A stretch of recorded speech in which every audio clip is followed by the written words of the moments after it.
We continue our journey through the Alaska Museum and into the industrial part of Alaska's history as America moved upward, bringing industry.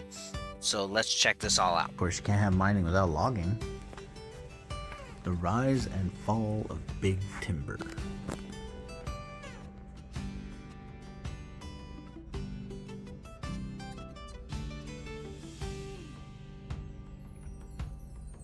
Large-scale logging began in 51.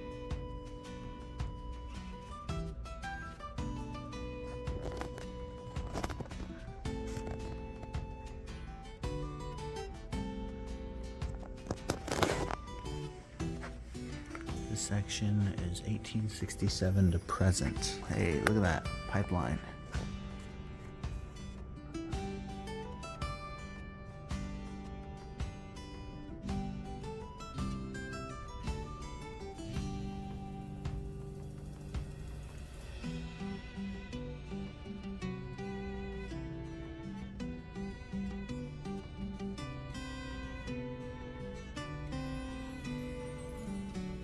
Okay, so I'm segmenting this out. So, oil on the water. This is talking about the Exxon Valdez crash. We spilled a whole bunch of crude oil over the ship, over the shore. Oh, look at this. There's a piece of propaganda. We'll get there in a second.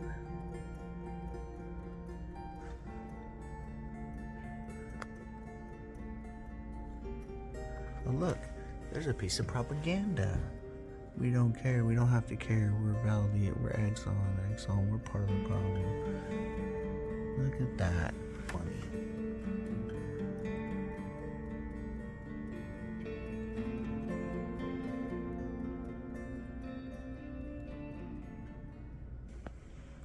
Life in a boom town. A lot of our other videos have covered life in boom towns. Soapy Smith is a name I've heard quite frequently.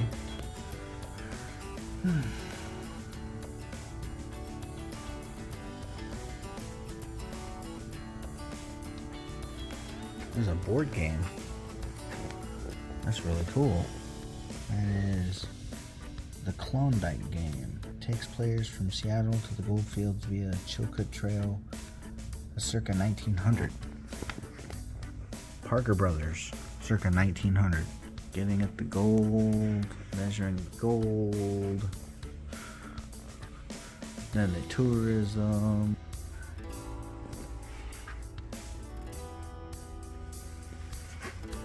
It's hard to film. It's hard to see, even with my glasses. Long and short, they start talking about tourism between World War I and World War II, circa 1905. Here we go. Here's a better one we can read. Pioneering tourism.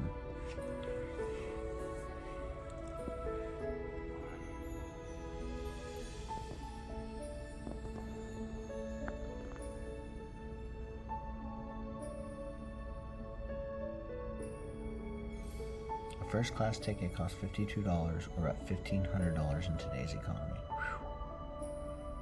First class flight to Juneau. Yeah, that's about right.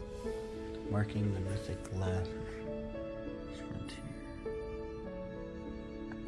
A new kind of native art. Now this is cool. You know I'm all about art. Alaska natives began making artwork for sale to visitors beginning in the late 1700s. Well, yeah, the boom of tourism. They need to make money to survive because the white man done jacked their face up, starting from the Russians to the Americans to the French to everybody else. Selling art now allowed native artists to generate cash to support their families in a new economy. See, yet again, we are 400 years in the future from the last set of miniatures we looked at, and here's more models, more modeling, more minis. Cribbage board. There's another cribbage board. I love cribbage. Tourism, dollars, and resources.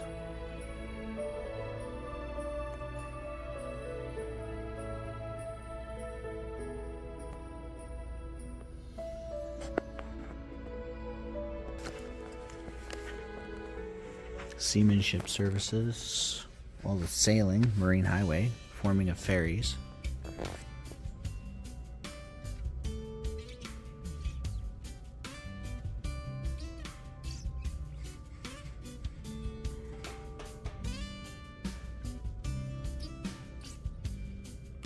SS Jefferson.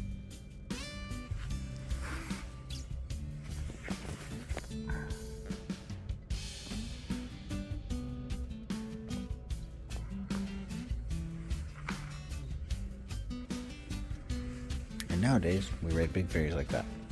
Alaska Aloft. Oh, this talks about Alaska airmail.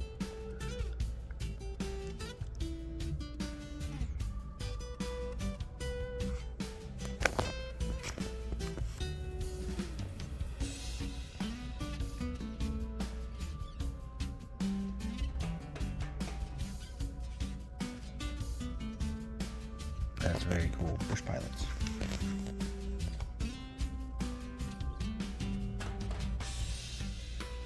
I've heard that name before. Wolgar Jorgensen.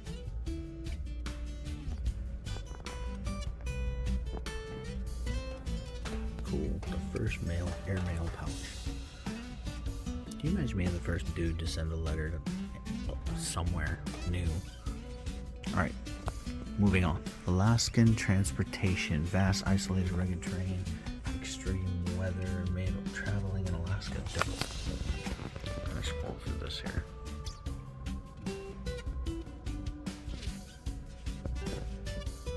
Alaska is home to more pilots than any other state.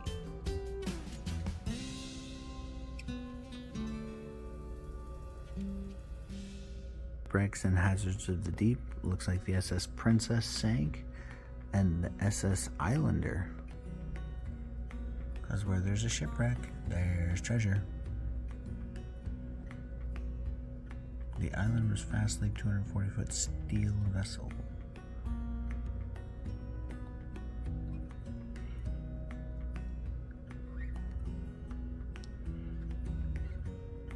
It pulled a Titanic, hit something and sank.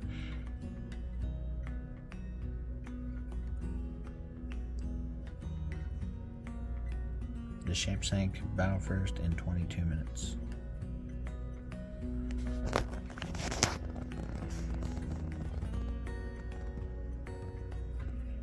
In the century since the wreck, more than 20 expeditions have failed to find the treasure.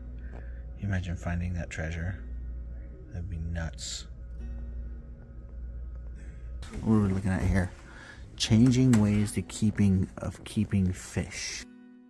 Much of Alaska's best food arrives surge of fish. But then we started making canneries and canning fish. There's a big map of all the canneries. 1947. So post-World War II. Cannery map of Alaska. All those canneries. And we wonder why we have regulation. And here's a ship. That's a big ship. What are we looking at? Sailing in the age of diesel.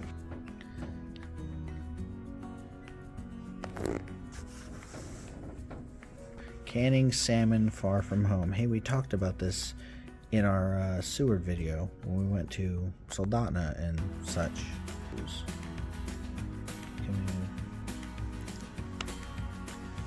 Ah, look at that. Filipinos developing Alaska.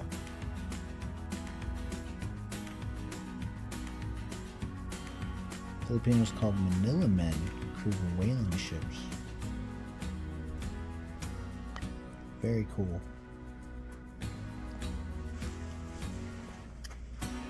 Shoki Kayamori.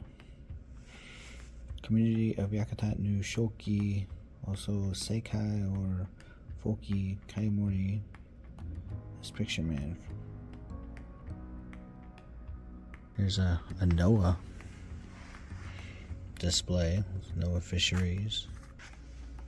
Let's see here, we got some salmon life cycle. We're talking the salmon life cycle going through the Seward aquarium. Fishing salmon with hook and line. That's some big gear. And look at the size of those poppers. Herring in a barrel. Herring's not bad. So this thing's been in my peripheral / view for a minute now. No matter where I go in this section of the museum, it's around me. I think it's part of a lighthouse. Transportation shipwreck. Here's the plaque that's on this giant thing.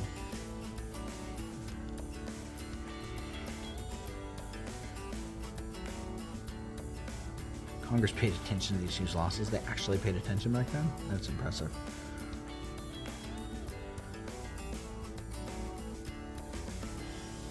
New technology provided hazard detection.